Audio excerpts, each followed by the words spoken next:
Okey guys. Jom kita tengok koleksi ikan laga kampung kita. Kita cari dekat Parit Sawit lah kan. Tu dia. Mari. Okay, ni Iblis lah, petak Iblis. Okey, hak ni jadi boh. Okey, tengok biru merah tu. Makalik boh. Okey. Ni tengok ni ayak dia hitam sikit. Bismillahirrahmanirrahim.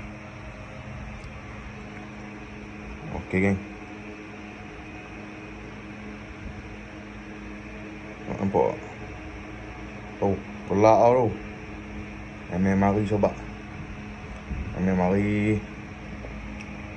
Okey, ni pun jadi ni.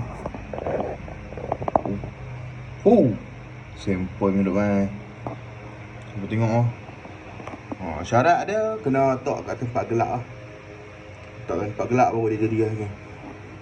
Okey, tengok tu. Okey, ni dah apa ni? Tahu. Okey geng. Mantap.